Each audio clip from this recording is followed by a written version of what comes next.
परम सन्मानयोग, परम कृपालु, दीनानाथ, गरीब निवाज, अद्वितीय और अजीम सतगुरु, पतित पावन, भगत वत्सल, वालिए कुल आलम, रबी ज्ञान के मुजस्मे, ज़ाहरा ज़हूर खाजरा हजूर, सर्व कला भरपूर, राजान राज, पानान पान, देवान देव, उपमा महान, रोशनी चिराग, जलध बबिका, धन श्री गुरु ग्रंथ साहिब सच्चे पातशाह महाराज जी की पावन और पवित्र हजूरी अंदर सुभाएमान सतसंगी जनों, आप जी अत धनता दे योग हो जो धन गुरु ग्रंथ साहिब महाराज जी की पावन पवित्र खजूरी अंदर सवेर के दीवान विच हाजरी भर रहे हो। कल के दीवान अंदर आप जी ने धन गुरु अमरदास महाराज जी के बारे अते धन गुरु रामदास महाराज जी के मुतलक विचार सरवण की सी। आओ इस वार की विचार आरंभ कर तो पहला सनिमर गुरफतेह प्रवान करो जी। वाहिगुरु जी का खालसा, वाहिगुरु जी की फतेह। कुछ दिन पहला धन गुरु अमरदास महाराज जी के मुतलक ये पौड़ी, सो टिक्का सो बहना सोई दीमान, पीऊ दादे जे रिहा पोता परवान। इस दी विचार आपां कीती सी कि धन गुरु अमरदास महाराज जी तख्त ते सुभाएमान होए ने, पर तब्दीली कोई नहीं आई। जे तब्दीली नहीं आई ताई तां तख्त के उपर सुभाएमान होए ने। ते नाल उन्होंने ये भी गल कीती है कि भावें शरीर बजुर्ग हो गया है पर अजे भी वो रुकते नहीं। भावें झक्खड़ आ जावे, भावें मीह आ जावे, वरखा हो जावे, पर गुरु अमरदास महाराज जी अडोल ते अहिल ने, उन्होंने कोई रोकण वाला नहीं। ये तो सतगुरु जी की गल है। जे एक सिख की गल करिए वो भी रुकता नहीं। धन गुरु अमरदास महाराज जी का एक सिख है, उस सिख का नाम है भाई पारो जुलका जी। नाम आप जी ने सरवण किया होगा। ये गुरु अंगद साहब महाराज जी के वेले तो सिख है, जहाँ कह लीए कि गुरु अंगद साहब महाराज जी के वेले भाई पारो जी ने सिक्खी धारण की है। भाई पारो जी इन्हां दा नाम है ते जुलका इन्हां दी गोद का नाम है। खतरी जात के नाल संबंध रखते ने ते डल्ले पिंड के रहन वाले थे। ते गुरु अमरदास महाराज जी के वेले कई बार घोड़े के उपर सवार होकर गोइंदवाल साहब आया करते सन। ते गोइंदवाल साहब जिहड़ा गुरुद्वारा साहब है, धर्मशाला है, वो ब्यास दरिया के कंढे किनारे है। ते कई बार जो घोड़े के उपर इन्हां ने सवार होके होना, दरिया चढ़िया होना, ते इन्ना विश्वास, इन्ना भरोसा, इन्नी दृढ़ता, इन्नी बहादुरी सी, घोड़े तो थले नहीं उतरना, घोड़े के उपर सवार होकर दरिया नूं पार कर लेना। भावें दरिया किन्ना भी क्यों ना चढ़िया होवे, पर अंदर जज्बा बड़ा सी। ਇਹਨਾਂ ਨੇ ਘੋੜੇ ਦੇ ਉੱਪਰ ਹੀ ਸਵਾਰ ਹੋ ਕੇ ਦਰਿਆ ਪਾਰ ਕਰਕੇ ਧੰਨ ਗੁਰੂ ਅਮਰਦਾਸ ਮਹਾਰਾਜ ਦੇ ਕੋਲ ਚਲੇ ਜਾਣਾ। ਤੇ ਜਦੋਂ ਸੰਗਤਾਂ ਨੇ ਇਹਨਾਂ ਦਾ ਮੁਖੜਾ ਵੇਖਣਾ ਤੇ ਮੁਖੜਾ ਵੇਖ ਕੇ ਇਵੇਂ ਲੱਗਦਾ ਸੀ ਜਿਹੜੇ ਆਪਣੇ ਆਪ ਨੂੰ ਵੱਡੇ ਵੱਡੇ ਧਰਮੀ ਕਹਿਲਾਉਣ ਵਾਲੇ ਨੇ, ਉਹਨਾਂ ਦਾ ਚਿਹਰਾ ਇਹਨਾਂ ਦੇ ਸਾਹਮਣੇ ਬੜਾ ਫਿੱਕਾ ਜਿਹਾ ਜਾਪਦਾ ਹੈ। ਇਹਨਾਂ ਚਿਹਰੇ ਦਾ ਜਲਾਲ ਸੀ, ਇਹਨਾਂ ਨੂਰ ਸੀ। ਧੰਨ ਗੁਰੂ ਅਮਰਦਾਸ ਮਹਾਰਾਜ ਜੀ ਨੇ ਅੱਜ ਦਰਬਾਰ ਦੇ ਵਿੱਚ ਵੱਖਰਾ ਜਿਹਾ ਕੌਤਕ ਵਰਤਾ ਦਿੱਤਾ। ਮਹਾਰਾਜ ਜੀ ਕਹਿਣ ਲੱਗੇ ਨੇ ਕਿ ਮੈਂ ਇਸ ਤਖਤ ਦੇ ਉੱਪਰ ਕਿਸੇ ਨੂੰ ਬਿਠਾਉਣਾ ਚਾਹੁੰਦਾ। ਤੇ ਗੁਰੂ ਅਮਰਦਾਸ ਮਹਾਰਾਜ ਜੀ ਨੇ ਪ੍ਰੀਖਿਆ ਵੀ ਲਈ ਤੇ ਮਹਾਰਾਜ ਜੀ ਨੇ ਮਨ ਦੇ ਵਿੱਚ ਇਹ ਸੰਕਲਪ ਕਰ ਲਿਆ ਕਿ ਭਾਈ ਪਾਰੋ ਜੀ ਨੂੰ ਇਸ ਤਖਤ ਦੇ ਉੱਪਰ ਬਿਠਾ ਦੇਣਾ ਹੈ। ਪਰ ਭਾਈ ਪਾਰੋ ਜੁਲਕਾ ਜੀ ਹੱਥ ਜੋੜ ਕੇ ਕਹਿੰਦੇ ਨੇ, ਮਹਾਰਾਜ ਇਸ ਤਖਤ ਦੇ ਉੱਪਰ ਮੈਂ ਬੈਠਣ ਦੇ ਯੋਗ ਨਹੀਂ, ਲਾਇਕ ਨਹੀਂ। ਕਿੰਨੀ ਕੁ ਉਹਨਾਂ ਦੀ ਕਮਾਈ ਹੋਵੇਗੀ ਤੇ ਤਖਤ ਨੂੰ ਵੀ ਕਹਿ ਰਹੇ ਨੇ ਮੈਂ ਤਖਤ ਦੇ ਉੱਪਰ ਨਹੀਂ ਬੈਠਣਾ। ਤਖਤਾਂ ਤੋਂ ਸਿੰਘਾਸਨਾਂ ਤੋਂ ਲੋਕ ਲੜਦੇ ਨੇ, ਝਗੜਦੇ ਨੇ, ਪਰ ਭਾਈ ਪਾਰੋ ਜੁਲਕਾ ਜੀ ਕਹਿੰਦੇ ਮਹਾਰਾਜ ਤਖਤ ਦੇ ਉੱਪਰ ਤੁਸੀਂ ਸੁਸ਼ੋਭਿਤ ਠੀਕ ਹੋ, ਚੰਗੇ ਲੱਗਦੇ ਹੋ। ਮੈਂ ਤਾਂ ਤੁਹਾਡਾ ਆਮ ਜਿਹਾ ਗਰੀਬ ਜਿਹਾ ਸਿੱਖ ਹਾਂ ਤੇ ਤੁਹਾਡੇ ਚਰਨਾਂ ਦੀ ਖਾਕ ਹੀ ਮੈਨੂੰ ਚਾਹੀਦੀ ਹੈ, ਹੋਰ ਕੁਛ ਨਹੀਂ ਚਾਹੀਦਾ। ਦਰਬਾਰ ਦੇ ਵਿੱਚ ਗੱਲ ਚੱਲੀ ਕਿ ਇੱਕ ਪਰਮਹੰਸ ਹੁੰਦਾ ਹੈ ਤੇ ਭਾਈ ਪਾਰੋ ਜੀ ਕਹਿਣ ਲੱਗੇ ਮਹਾਰਾਜ ਪਰਮਹੰਸ ਕੀ ਹੁੰਦਾ ਹੈ? ਉਸ ਸਮੇਂ ਮਹਾਰਾਜ ਜੀ ਨੇ ਕਿਹਾ ਸੀ ਕਿ ਪਰਮਹੰਸ ਆਉਣ ਵਾਲੇ ਸਮੇਂ ਦੇ ਵਿੱਚ ਤੁਹਾਨੂੰ ਪਤਾ ਲੱਗੇਗਾ ਕੌਣ ਹੁੰਦਾ ਹੈ। ਅੱਜ ਜਦੋਂ ਦਰਬਾਰ ਸਜਿਆ ਤੇ ਗੁਰੂ ਅਮਰਦਾਸ ਮਹਾਰਾਜ ਜੀ ਕਹਿੰਦੇ ਨੇ ਤੁਹਾਡੇ ਵਰਗਾ ਹੁੰਦਾ ਹੈ, ਜਿਹੜਾ ਕਿ ਝੂਠ ਨੂੰ ਤੇ ਸੱਚ ਨੂੰ ਵੱਖਰਾ ਕਰ ਸਕੇ, ਗਿਆਨ ਤੇ ਅਗਿਆਨਤਾ ਦੇ ਬਾਰੇ ਜਾਣ ਸਕੇ, ਕਰਮ ਕਾਂਡ ਫੋਕਟ ਕਰਮ ਤੇ ਮਰਿਆਦਾ ਨੂੰ ਸਮਝ ਸਕੇ। ਉਸ ਦਾ ਨਾਮ ਪਰਮਹੰਸ ਹੈ। ਜਿਵੇਂ ਆਪਾਂ ਹੰਸ ਬਾਰੇ ਆਖਦੇ ਹਾਂ, ਹੰਸ ਦੀ ਚੁੰਝ ਦੇ ਵਿੱਚ ਇੰਨੀ ਖਟਾਸ ਹੈ ਕਿ ਜੇ ਉਹ ਦੁੱਧ ਦੇ ਵਿੱਚ ਆਪਣੀ ਚੁੰਝ ਨੂੰ ਪਾ ਦੇਵੇ ਤੇ ਤੱਤ ਵੱਖਰੇ ਹੋ ਜਾਂਦੇ ਨੇ, ਪਾਣੀ ਵੱਖਰਾ ਹੋ ਜਾਂਦਾ ਹੈ, ਇੰਨੀ ਉਸ ਦੀ ਚੁੰਝ ਦੇ ਵਿੱਚ ਖਟਾਸ ਹੈ।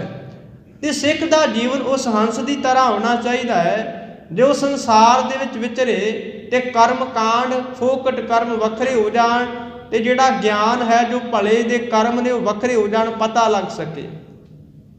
ਝੱਖੜ ਵਾਓ ਨਾ ਡੋਲਈ ਪਰਬਤ ਮੇਰਾ, ਇਹ ਐਵੇਂ ਬਾਤ ਨਹੀਂ ਕਹੀ, ਐਵੇਂ ਗੱਲ ਨਹੀਂ ਕਹੀ ਕਿ ਮਹਾਰਾਜ ਜੀ ਝੱਖੜ ਤੋਂ ਵੀ ਡੋਲਦੇ ਨਹੀਂ, ਕੋਈ ਰੁਕਾਵਟ ਵੀ ਮਹਾਰਾਜ ਜੀ ਰੋਕਦੇ ਨਹੀਂ। ਤੇ ਅੱਗੇ ਧੰਨ ਗੁਰੂ ਰਾਮਦਾਸ ਮਹਾਰਾਜ ਜੀ ਦੇ ਮੁਤਲਕ ਆਪ ਜੀ ਪੌੜੀ ਸਰਵਣ ਕਰ ਰਹੇ ਸੀ। ਧੰਨ ਧੰਨ ਰਾਮਦਾਸ ਗੁਰ ਜਿਨ ਸਿਰਿਆ ਤਿਨੈ ਸਵਾਰਿਆ।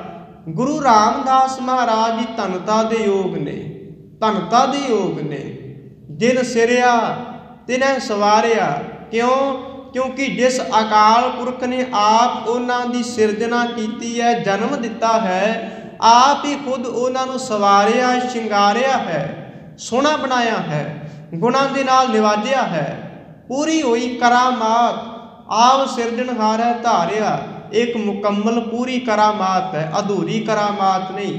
ਆਪ ਸਿਰਜਣਹਾਰ ਹੈ ਧਾਰਿਆ, ਕਿਉਂਕਿ ਪਰਮਾਤਮਾ ਨੇ ਆਪ ਖੁਦ ਆਪਣੀ ਅੰਸ਼ ਨੂੰ, ਆਪਣੀ ਜੋਤ ਨੂੰ, ਆਪਣੀ ਅਜ਼ਮਤ ਨੂੰ ਗੁਰੂ ਰਾਮਦਾਸ ਮਹਾਰਾਜ ਦੇ ਵਿੱਚ ਟਿਕਾ ਦਿੱਤਾ ਹੈ। ਜਦੋਂ ਆਪਾਂ ਗੁਰੂ ਰਾਮਦਾਸ ਮਹਾਰਾਜ ਜੀ ਦਾ ਜੀਵਨ ਪੜ੍ਹਦੇ ਹਾਂ ਤੇ ਜ਼ਿਆਦਾਤਰ ਮਹਾਰਾਜ ਜੀ ਦਾ ਜੀਵਨ 3 ਕਥਾਵਾਂ ਦੇ ਉੱਤੇ ਗੁਜ਼ਰਦਾ ਹੈ।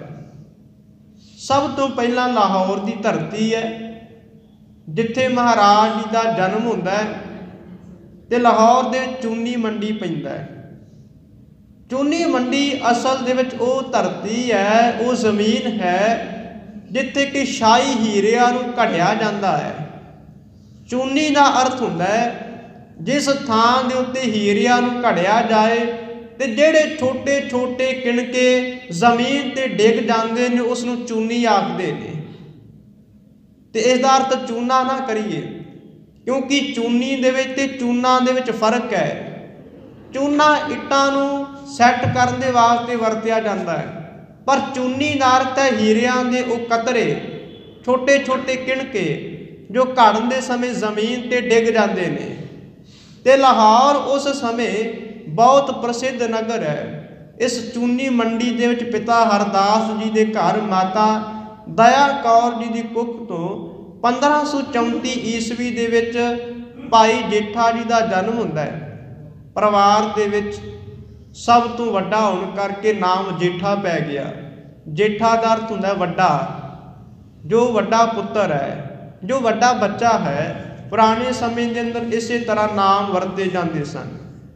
जिहड़ा पलेठी का बच्चा हुंदा सी उसनूं कई बार जेठा जेठा करके पुकारदे सन ते आंढ गुआंढ के लोग शरीके वाले बिरादरी वाले सारे जेठा जेठा कह के पुकारन लग पए।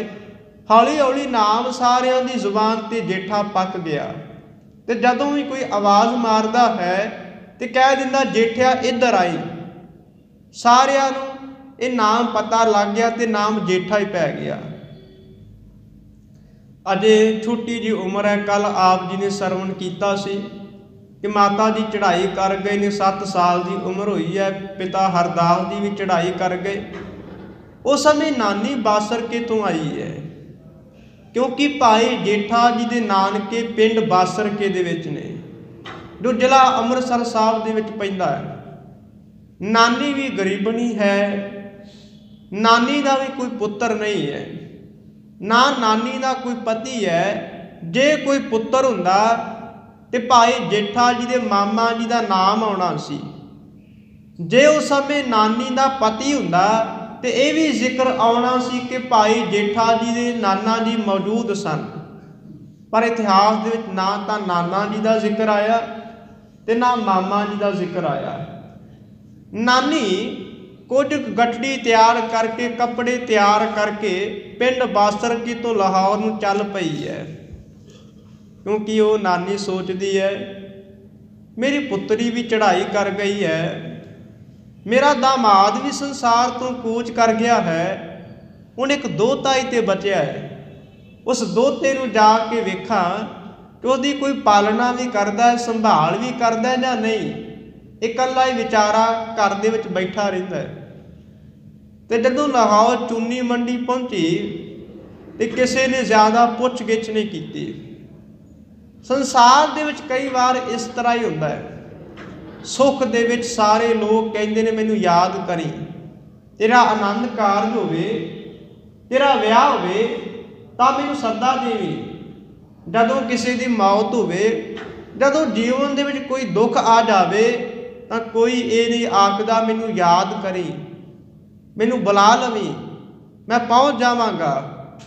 पर जदों सुख का समागम होवे सारे कह देंदे ने मैं तां तैनूं याद ही नहीं आया।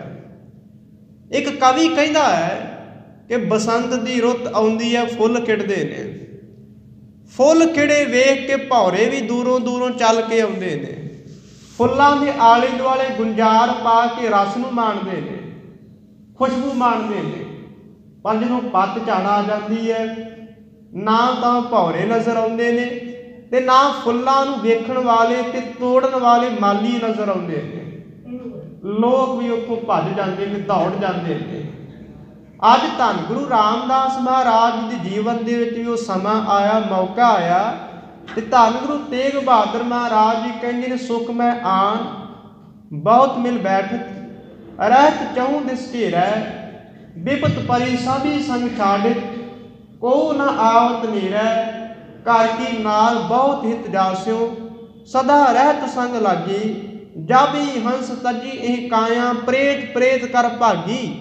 महाराज जी कहंदे सारे सुख दे गाहक ने, सुख दे विच ही शामिल होने वाले ने, दुख दे विच तां अपना परछावां भी छड्ड जांदा है। अज भाई जेठा जी नूं नानी ने सहारा दिता है। इस तरह कह लीए एक दूजे का ही सहारा बन गए ने। दो उम्रां ऐसियां ने जिन्हां दे सहारे की लोड़ है।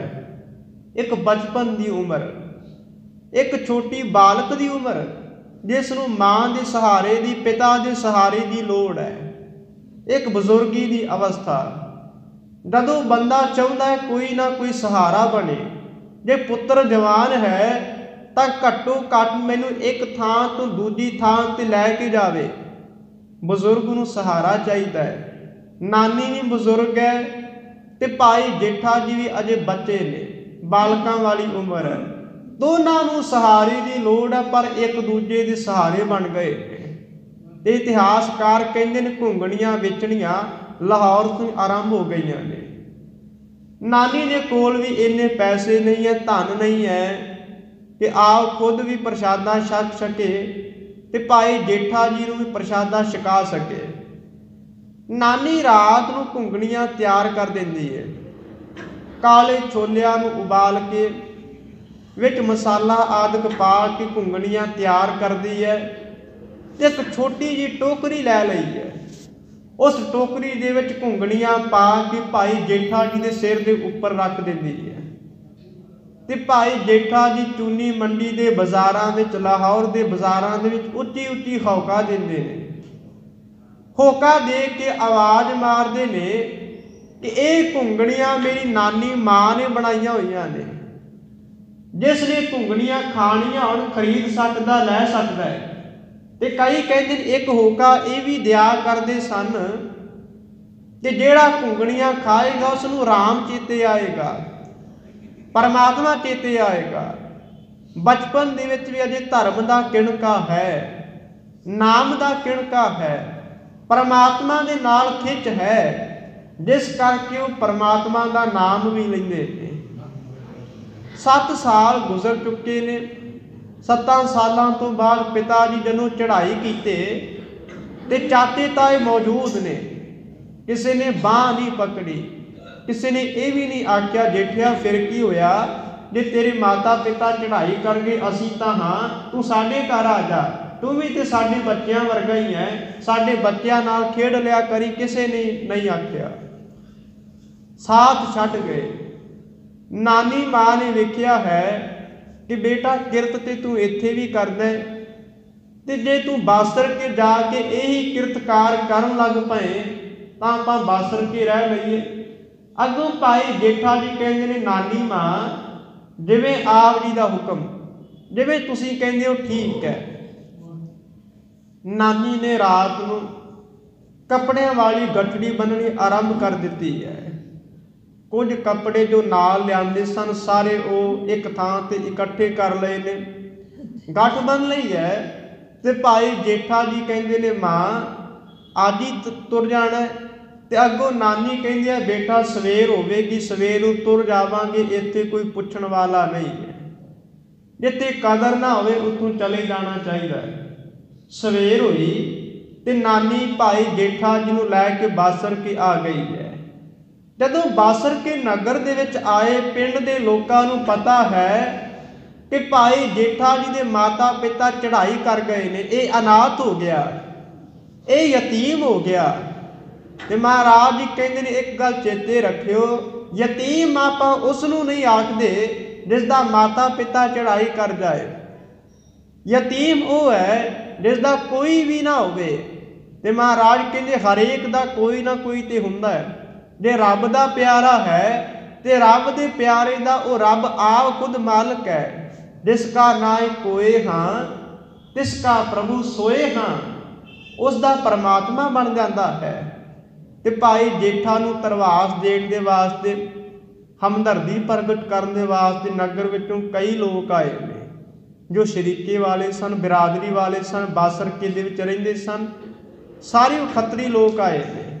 ਤੇ ਆ ਕੇ ਭਾਈ ਜੇਠਾ ਜੀ ਨੂੰ ਕਹਿ ਰਹੇ ਨੇ ਬੇਟਾ ਸੰਸਾਰ ਦੇ ਵਿੱਚ ਕਈ ਵਾਰ ਇਸ ਤਰ੍ਹਾਂ ਹੋ ਜਾਂਦਾ ਹੈ ਕਿ ਮਾਤਾ ਪਿਤਾ ਚੜ੍ਹਾਈ ਕਰ ਜਾਂਦੇ ਨੇ ਪਰ ਹੌਸਲਾ ਨਹੀਂ ਤਿਆਗਣਾ। ਤੂੰ ਮਿਹਨਤ ਕਰੀ, ਵੇਖੀ ਤੂੰ ਸੰਸਾਰ ਦੇ ਵਿੱਚ ਤਰੱਕੀ ਕਰਕੇ ਕਿਸੇ ਉੱਚੀ ਪਦਵੀ ਦੇ ਉੱਤੇ ਪਹੁੰਚ ਜਾਏਗਾ। ਉਹਨਾਂ ਲੋਕਾਂ ਦੇ ਵਿੱਚ ਹੀ ਬਾਬਾ ਅਮਰਦਾਸ ਜੀ ਆਏ ਹੋਏ ਨੇ। ਭਾਵੇਂ ਅੱਜ ਸਨ 1541 ਆਇਆ ਹੈ, ਅਜੇ ਭਾਈ ਜੇਠਾ ਜੀ ਦੀ ਉਮਰ 7 ਸਾਲ ਹੈ। ਤੇ ਇਹ ਵੀ ਚੇਤੇ ਰੱਖਣਾ ਕਿ ਅਜੇ ਬਾਬਾ ਅਮਰਦਾਸ ਜੀ ਗੁਰੂ ਅੰਗਦ ਸਾਹਿਬ ਦੀ ਸ਼ਰਨ ਵਿੱਚ ਨਹੀਂ ਗਏ।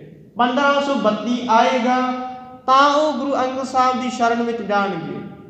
ਅਜੇ 1541 ਆਇਆ ਹੈ ਤੇ 1541 ਈਸਵੀ ਦੇ ਵਿੱਚ बाबा अमरदास जी भाई जेठा जी नूं मिलण वास्ते आए।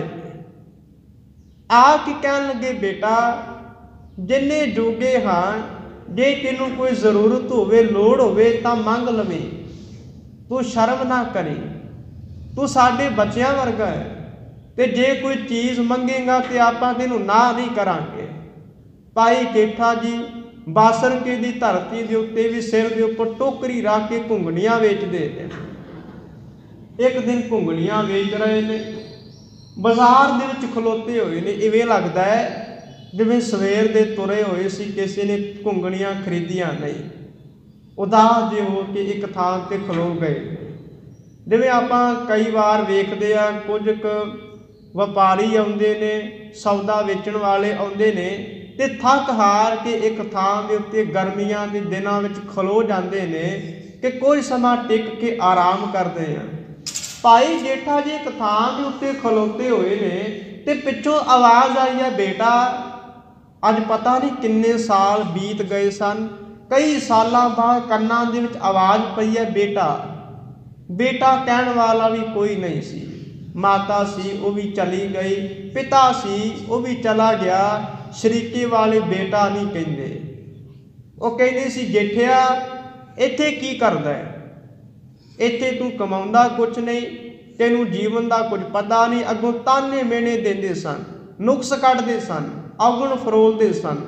पर भाई जेठा जी बासर के आए, घुंगणियां वेच रहे ने, पिछों आवाज़ आई, बेटा। एकदम पिछे मुड़ के वेख्या, कोई बजुर्ग है, कोई शरीर है, इस तरह लगा जिवें मेरा पिता खलोता होवे। पिता की झलक पई, फिर क्या बजुर्ग जी, एक बार फिर क्यों बेटा। उन्होंने फिर क्या, बेटा मैं ही कह रहा हाँ। नेड़े आए ते नेड़े आके एक टका दिता है, एक टका दे के कहते ने, बेटा ये रख लवे। अगों कहते ने, ये टका मैं इस तरह नहीं रख सकता, जे घुंगणियां चाहिदियां होण ते घुंगणियां लै लवो, फिर टका रख लवांगा। भाई जेठा जी का प्रेम बाबा अमरदास जी के नाल वधदा जा रहा है। ते जदों बाबा अमरदास जी गुरु अंगद साहब की शरण विच आए ते गुरु अंगद साहब जी ने हुक्म किया, पुरखा गोइंदवाल साहिब नगर वसाओ। उस समय बाबा अमरदास जी बासरके की धरती तो अपने बिरादरी वाले शरीके वाले लोगों को गोइंदवाल साहब लैके आ रहे हैं। ते उन्हां दे नाल ही भाई जेठा जी ते उन्हां दी नानी भी गोइंदवाल साहिब नगर आ गई है। उत्थे आके उन्होंने वही किरत करनी आरंभ की है। कई बार जो समा मिलता है तो लंगर दे विच भी सेवा करते हैं, दरियां भी झाड़ते हैं, तपड़ भी झाड़ते हैं, कई बार झाड़ू की सेवा भी करते हैं, बर्तनों की सेवा भी करते हैं। तो जदों समा थोड़ा जिहा वध मिल जाए दीवान विच आ जाते हैं तो कुछ समा बैठ के उत्थे अमृत बाणी का कीर्तन सरवण करते हैं। तो कई बार वेखते हैं गुरु अमरदास महाराज खुद आप दरबार दे विच उपदेश कर रहे हैं, बैठ के उपदेश सुन लेना यही नियम बन गया है। नानी माँ भी उत्थे ही वस गई है। अज भाई जेठा जी थोड़े जवान हो गए ने, सियाणे हो गए ने, ते अज बाबा अमरदास जी चुबारे के उपर खलोते हुए ने। चुबारे के उपर खलो के अपनी पत्नी के नाल सलाह कर रहे, कहन लगे साडी बेटी भानी जवान हो गई है ते आपां उन्हां दे वास्ते रिश्ता लभना है। ते अगों माता जी कहंदे ने कि आ जिहड़ा थल्ले जवान जा रहा है, जे इस वर्गा कोई सानू रिश्ता मिल जाए, वर मिल जाए तो बड़ा चंगा होवे।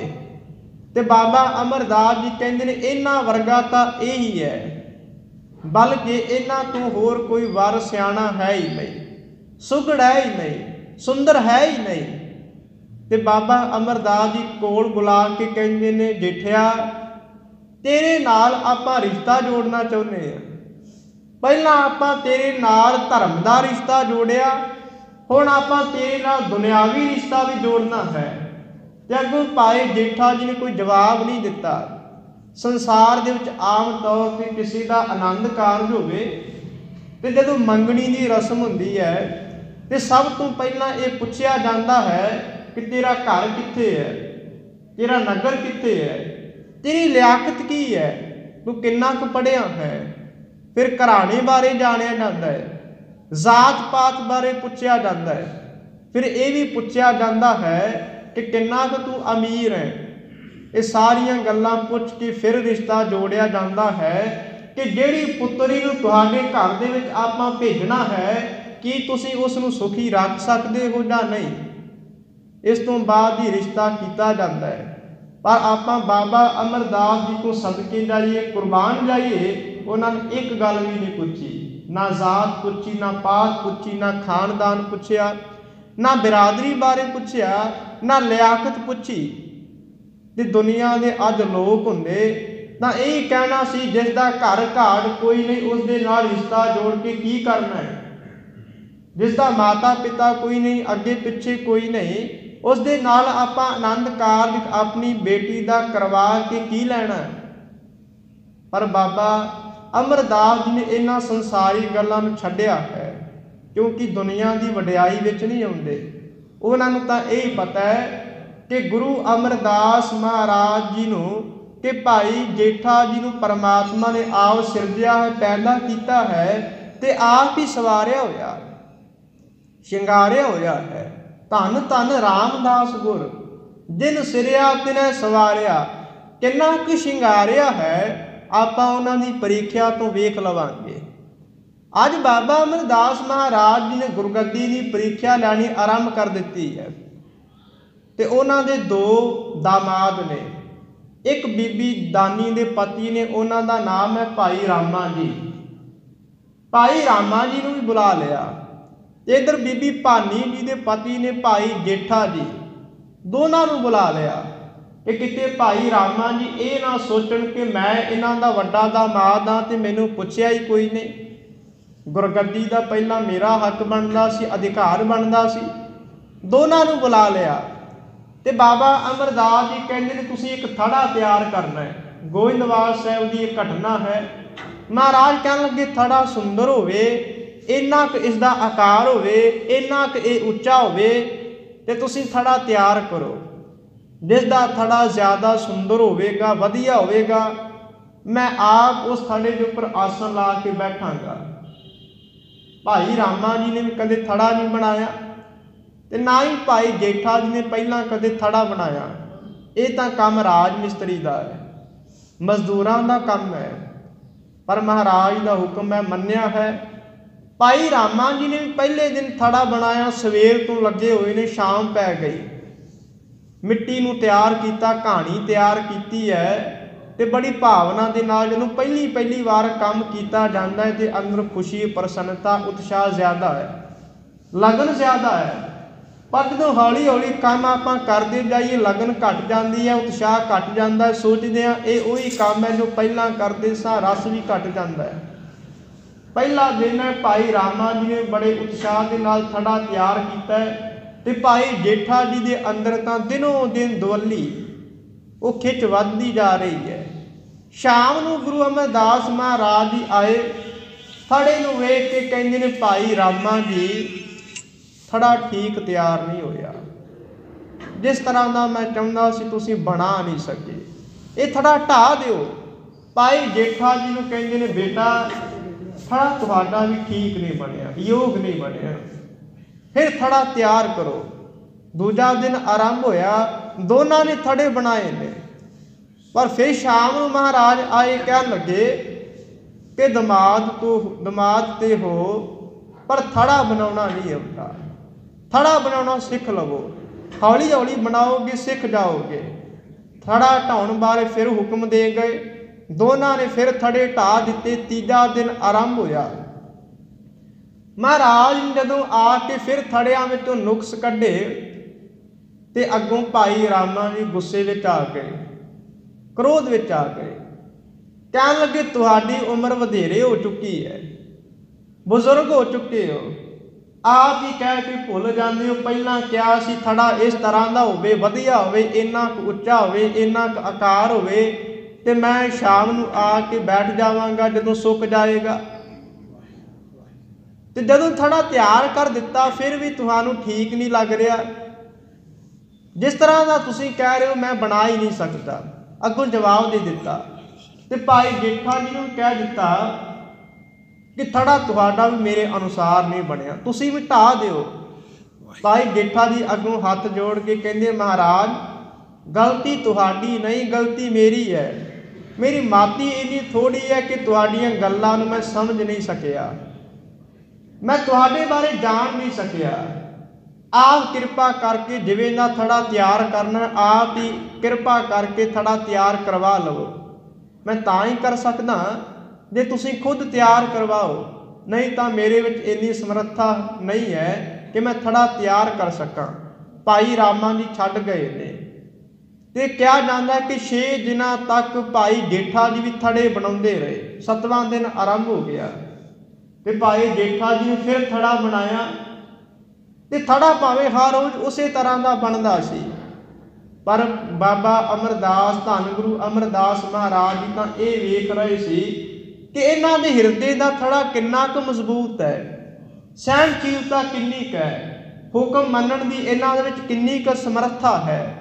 ਜਦੋਂ ਭਾਈ ਜੇਠਾ ਜੀ ਨੇ 7ਵੇਂ ਦਿਨ ਥੜਾ ਤਿਆਰ ਕੀਤਾ ਤੇ ਹੱਥ ਜੋੜ ਕੇ ਕਹਿੰਦੇ ਨੇ ਮਹਾਰਾਜ ਥੜਾ ਫਿਰ ਢਾਵਾਂ ਜਾਂ ਪ੍ਰਵਾਨ ਹੈ।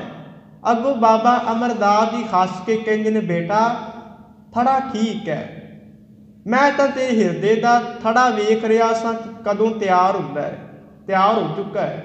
ਜਿਸ ਉੱਪਰ ਧੰਨ ਗੁਰੂ ਨਾਨਕ ਸਾਹਿਬ ਮਹਾਰਾਜ ਜੀ ਨੇ ਬੈਠਣਾ ਹੈ ਉਹ ਥੜਾ ਜ਼ਿਆਦਾ ਸੁੰਦਰ ਹੋਣਾ ਚਾਹੀਦਾ ਹੈ, ਬਾਹਰੀ ਥੜਿਆਂ ਦੀ ਗੱਲ ਨਹੀਂ ਹੈ।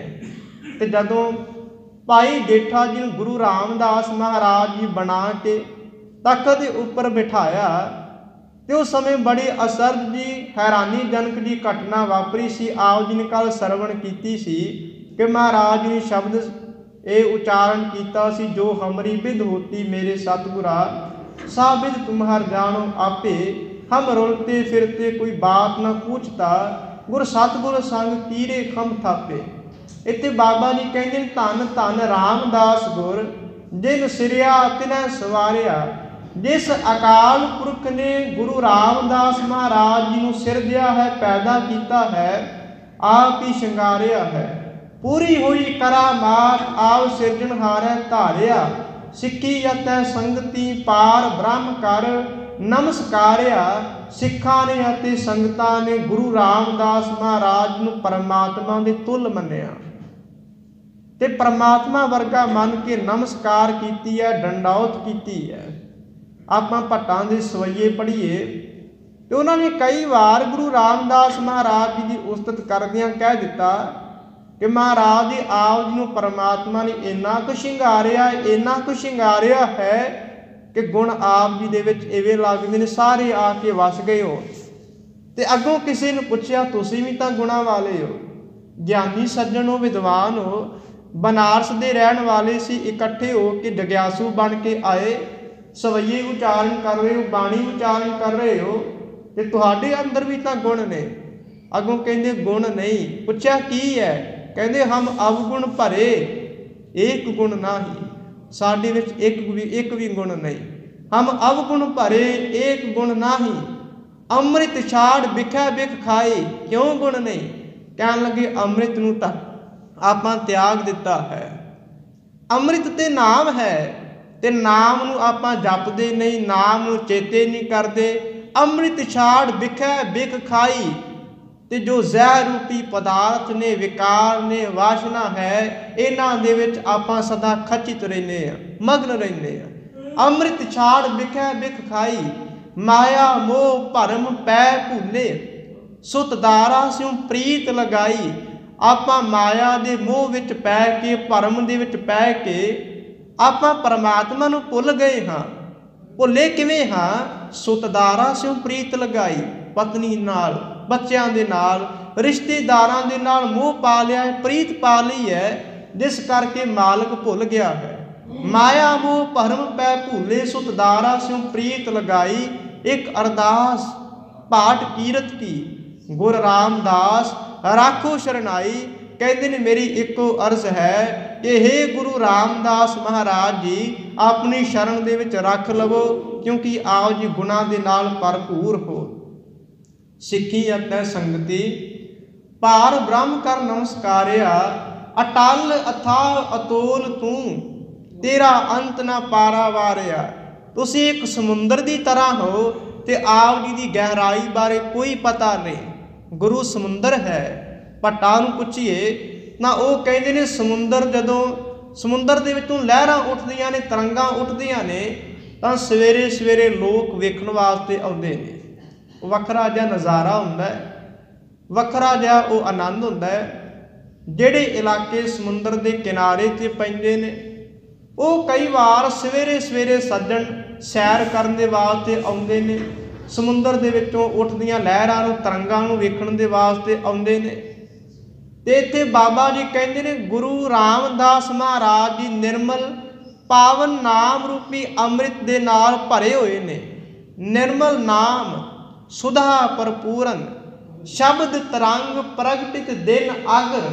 ते जिवें समुंदर दे विचों पानी दीयां लहरां उठदियां ने, गुरु रामदास महाराज जी दे अंदर शब्द वसिया होया ते उन्हां दे अंदरों शब्द दीयां लहरां उठदियां ने, तरंगां उठदियां ने। शब्द तरंग प्रगटित दिन आगर। आगर दा अर्थ हुंदा पहलां दिन दे उदे होण तों पहलां अमृत वेले लहरां उठदियां ने, तरंगां उठदियां ने। शब्द तरंग प्रगटित दिन आगर गैर गंभीर अथाह अतबड़ सुबार सदा सब विद रत्नागर।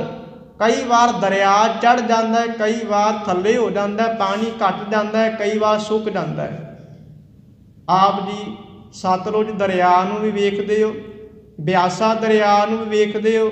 कई बार बड़े चढ़े हुंदे ने, पानी बहुत भर जाता है। डैम दे विचों जदों पानी छड्डिया जाता है ते पानी दे नाल वो दरिया भर जाते हैं। जदों डैम बंद किया जाता है वो सुक जाते हैं। पर गुरु रामदास महाराज जी इस तरह के सरोवर ने, उन्हां दे विचों पानी कदे सुकदा नहीं, पानी दे नाल भरे ही रहिंदे ने। क्योंकि वो पानी नहीं है जिहड़ा संसार दे विच वरतिया जाण वाला है, वो तां शब्द रूपी पानी दे नाल भरे होए ने। गैर गंभीर अथाह अतबड़ सुबार सदा, सुबार दा अर्थ है भरे हुए, सुबार सदा सब विद रत्नागर सब तरह के रत्ना दे नाल भरे हुए।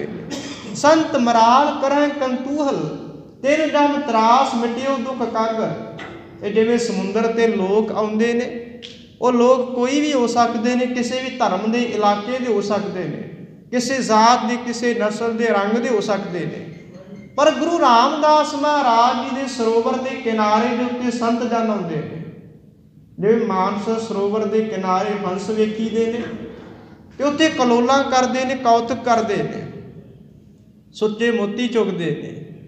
गुरु रामदास महाराज जी के कोल संत जन आउंदे ने ते कलोलां करदे ने, कौतक करदे ने। संत मराल करह कंतूहल तिन जम त्रास मिटियो दुख कागर। ते उन्हां दे मनां दे विचों जम दा, मौत दा डर हमेशा वास्ते चला गया है। ते जिहड़ा क्या जांदा है, कागज़ लिखिया होया, कर्म लिखे हुए ने, पहला ही मौत बारे, स्थान बारे निश्चित किया होया। बाबा जी कहंदे ने तिन जम त्रास मिटियो दुख कागर। उन्हां दा दुखां वाला कागज़ भी खत्म हो गया, पाट गया। तिन जम त्रास मिटियो दुख कागर। क्यों? क्योंकि कलयुग दुरत दूर करबे कहो, दर्शन गुरु सगल सुख सागर। ये कलयुग के पापां नूं, गुनाहां नूं, अवगुणां नूं धन गुरु रामदास महाराज जी के दर्शन ये दूर करन वाले ने।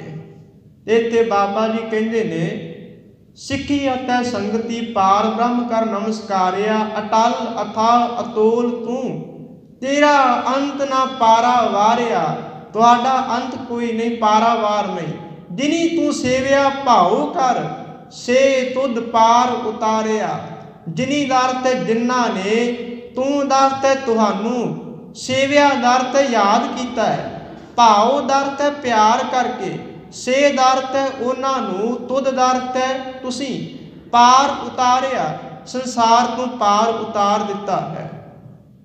एक सवैया आपां गुरु रामदास महाराज जी की उस्तत विच पढ़ते हैं जे अमृत बचन बाणी साधु जन जपै कर बचित चाओ। धन गुरु रामदास महाराज ਨੂੰ ਸਾਧੂ ਜਨ ਭਾਉ ਦੇ ਨਾਲ ਪਿਆਰ ਦੇ ਨਾਲ ਜਪਦੇ ਨੇ। ਜੇ ਅੰਮ੍ਰਿਤ ਬਚਨ ਬਾਣੀ ਸਾਧੂ ਜਨ ਜਪੈ ਕਰ ਬਚਿਤ ਚਾਓ। आनंद नित मंगल गुर दर्शन सफल संसार। संसार सफल गंगा गुर दर्शन परसन परम पवित्र गते। जिवें संसार दे विच सारियां नदियां तो पावन ते पवित्र गंगा नूं समझिया जांदा है। महाराज कहंदे सानू ये नहीं पता कि गंगा पवित्र है जां अपवित्र है, सानू केवल इन्ना पता है जिवें गंगा दा महात्म मन्निया जांदा है, फल मन्निया जांदा है। गुरु रामदास महाराज के दर्शनों का इन्ना फल है। आनंद नित मंगल गुर दर्शन सफल संसार। संसार सफल गंगा गुर दर्शन परसन परम पवित्र गते। उन्होंने परसन के नाल छूण के नाल हरेक मनुख पवित्र बन जाता है। ते बाबा जी अगे उच्चारण करते हैं, जिन्हें तू सेविया भाव कर से तुद पार उतारिया। उन्होंने तुसीं पार भी लंघा देंदे हो। जे अमृत बचन बाणी साधु जन जपै कर बचित चाओ। आनंद नित मंगल गुर दर्शन सफल संसार। संसार सफल गंगा गुर दर्शन परसन परम पवित्र गते। जीतै जम लोक पतित जे प्राणी हर जन शिव गुर ज्ञान रते। रघुवंश तिलक सुंदर दशरथ घर मुन बंछै जाकी शरणं। सतगुर गुर सेव अलख गत जाकी श्री रामदास तारण तरण। गुरु रामदास महाराज जी की आपां गत नूं अवस्था नूं हालत नूं जाण नहीं सकते, केवल इन्ना कह सकते हाँ कि वो तार देंदे ने। उन्हां दे विच समर्था है। लभ लोभ काम क्रोध मोह मार कढे तुद सब परवारिया। बाबा जी कहंदे कोई ये शक ना करे कि जिहड़े विकारां तो उन्होंने पार करना है कि वो आप मुक्त होए ने जां नहीं। वो कहते ने लभ लोभ काम क्रोध मोह, ये जिन्ने भी विकार ने गुरु रामदास महाराज ने परिवार समेत इन्हों बाहर कढ़ दिता है। इन्हों की एक जुंडली है, इन्हों का एक इकट्ठ है, इन्हों का एक जथा है। तो बाबा जी कहते सारे परिवार में बाहर कढ़ दिता। लभ दा अर्थ हुंदा है जुबान के चस्के। ये पदार्थ जिन्हों के स्वाद दे विच जीभा मगन रहिंदी है। लभ लोभ दा अर्थ है किसी पदार्थ की खिच, हद तो वध लोड़ तो ज़्यादा किसी पदार्थ के बारे सोचना, ये मैनू मिल जाए, इस उपर मेरा अधिकार चाहिए है, मेरा कब्जा चाहिए है, वो लोभ है। काम दा अर्थ है वासना, क्रोध मोह मार कढे तुद सब परवारिया। जिहड़ा परवारिया दा अगे सस्सा शब्द आया, इसका अर्थ है समेत, परिवार समेत। ये सारियां नूं गुरु रामदास महाराज ने अपने मन तो जीवन तो कढ़ दिता है। धन सो तेरा थान है सच तेरा पैश कार्या। तुहाडा वो स्थान धनता दे योग है जिते तुसी रहिंदे हो। धन सो देश जहाँ तू वसिया मेरे सज्जन मीत मुरारे जीओ। जिथे जाए बह मेरा सतगुरु सो थान सुहावा राम राजे। जिथे वैसन साध जन सो थान सुहंदा। उस स्थान धनता दी योग है, सोहना बन गया। भावें पहला स्थान ठीक भी नहीं सी। आपां जदों लाहौर बारे पढ़ते हैं तो गुरु नानक साहब महाराज जी कहते लाहौर शहर दे विच दिन तक बकरे वड्डे जाते हैं, उत्ते शराबां चलदियां ने, उत्ते अत्याचार हुंदा है, जुल्म हुंदा है। तो महाराज जी कहते लाहौर नहीं, ये तां जहर कहर बनिया होया।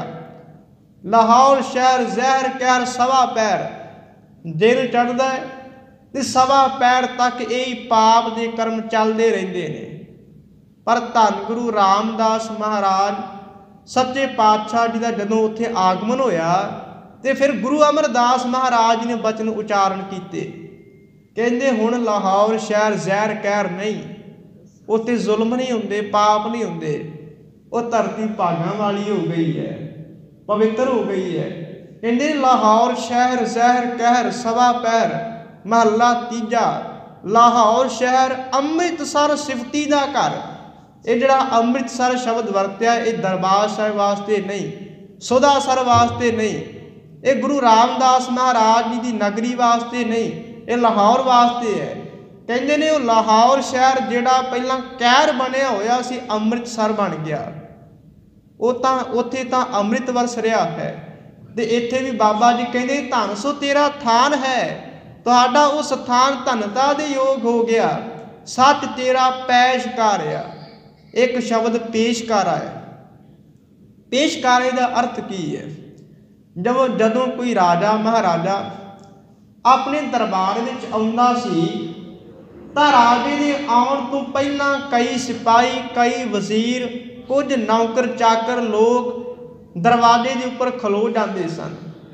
ਕਈਆਂ ਦੇ ਹੱਥਾਂ ਦੇ ਵਿੱਚ ਨਗਾਰੇ ਹੁੰਦੇ ਸੀ, ਨਗਾਰੇ ਵਜਾਉਣੇ, ਸ਼ਹਿਨਾਈਆਂ ਵਜਾਉਣੀਆਂ, ਤੂਤੀਆਂ ਵਜਾਉਣੀਆਂ, ਤੇ ਉਹ ਵਜਾ ਕੇ ਕਹਿੰਦੇ ਸੀ ਰਾਜਾ ਜੀ ਦਾ ਸਵਾਗਤ ਕਰ ਰਹੇ ਹਾਂ, ਰਾਜਾ ਜੀ ਨੂੰ ਜੀ ਆਇਆਂ ਆਖ ਰਹੇ ਹਾਂ।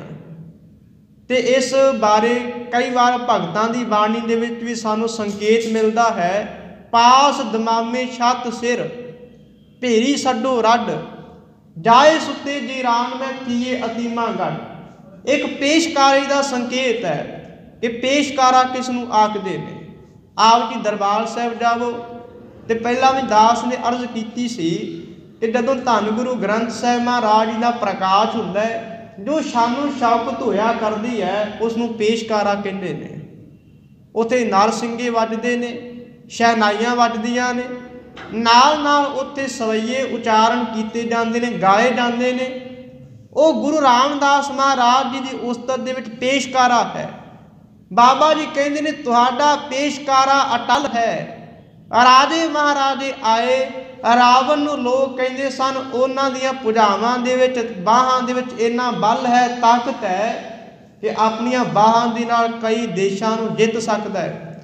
ਸਿਕੰਦਰ ਬਾਰੇ ਲੋਕ ਆਖਦੇ ਸਨ ਪ੍ਰਿਥਵੀ ਦਾ ਰਾਜਾ ਬਣ ਗਿਆ ਹੈ। ਲੋਕ ਹੋਰ ਕਈ ਰਾਜਿਆਂ ਬਾਰੇ ਕਹਿੰਦੇ ਸਨ, ਪਰ ਗੁਰੂ ਰਾਮਦਾਸ ਮਹਾਰਾਜ ਜੀ ਆਏ ਸੀ, ਸਰੀਰ ਕਚੋਲਾ ਤਿਆਗਿਆ, ਪਰ ਉਹਨਾਂ ਦੇ ਪੇਸ਼ਕਾਰੇ ਖਤਮ ਨਹੀਂ ਹੋਏ। ਪੇਸ਼ਕਾਰੇ ਅੱਜ ਵੀ ਮੌਜੂਦ ਨੇ। ਸੱਚ ਤੇਰਾ ਪੈਸ਼ਕਾਰਿਆ, ਸੱਚ ਦਾ ਅਰਥ ਹੈ ਸਦੀਵੀ ਹੈ, ਅਟਲ ਹੈ। ਨਾਨਕ ਤੂੰ ਲਹਿਣਾ ਤੂੰ ਹੈ, ਗੁਰ ਅੰਮ੍ਰਿਤ ਤੂੰ ਵਿਚਾਰਿਆ। ਹੇ ਗੁਰੂ ਰਾਮਦਾਸ ਮਹਾਰਾਜ, ਤੁਸੀਂ ਕੋਈ ਵੱਖਰੀ ਹਸਤੀ ਦੇ ਮਾਲਕ ਨਹੀਂ। ਤੁਸੀਂ ਗੁਰੂ ਨਾਨਕ ਸਾਹਿਬ ਸੀ, ਤੁਸੀਂ ਭਾਈ ਲਹਿਣਾ ਸੀ। ਮੈਂ ਤੁਹਾਨੂੰ ਹੀ ਗੁਰੂ ਅਮਰਦਾਸ ਮਹਾਰਾਜ ਜੀ ਸਮਝਿਆ ਹੈ, ਵਿਚਾਰਿਆ ਹੈ। ਗੁਰ ਡਿੱਠਾ ਤਾਂ ਮਨ ਸਾਧਾਰਿਆ। ਗੁਰੂ ਨੂੰ ਵੇਖਣ ਦੇ ਨਾਲ ਡਿੱਠਾ ਦਾ ਤਾਂ ਵੇਖਣਾ, ਦੀਦਾਰ ਕਰਨਾ, ਤਾਂ ਮਨ ਸਾਧਾਰਿਆ। ਸਾਧਾਰਿਆ ਦਾ ਅਰਥ ਹੈ ਆਧਾਰ ਸਹਿਤ ਹੋ ਜਾਣਾ, ਆਸਰੇ ਵਾਲਾ ਹੋ ਜਾਣਾ। ਜਦੋਂ ਦਾ ਮੈਂ ਗੁਰੂ ਦਾ ਦੀਦਾਰ ਕੀਤਾ, ਮੇਰਾ ਇਹ ਮਨ ਆਸਰੇ ਵਾਲਾ, ਆਧਾਰ ਵਾਲਾ ਹੋ ਗਿਆ ਹੈ। ਦੀਵਾਨਾਂ ਦੀ ਸੰਪੂਰਨਤਾ ਹੈ। ਹਜ਼ੂਰ ਰਹਿਮਤ ਕਰਨ ਆਪ ਸਭ ਸੰਗਤ ਨੂੰ ਧੰਨ ਗੁਰੂ ਰਾਮਦਾਸ ਮਹਾਰਾਜ ਜੀ ਆਪਣੇ ਚਰਨਾਂ ਦਾ ਇਤਫਾਕ, ਓਟ ਆਸਰਾ ਬਖਸ਼ਿਸ਼ ਕਰਨ। ਹੋਈਆਂ ਬੇਅੰਤ ਭੁੱਲਾਂ ਦੀ ਖਿਮਾ, ਗੁਰ ਫਤਿਹ ਸਵੀਕਾਰ ਕਰੋ ਜੀ। ਵਾਹਿਗੁਰੂ ਜੀ ਕਾ ਖਾਲਸਾ, ਵਾਹਿਗੁਰੂ ਜੀ ਕੀ ਫਤਿਹ।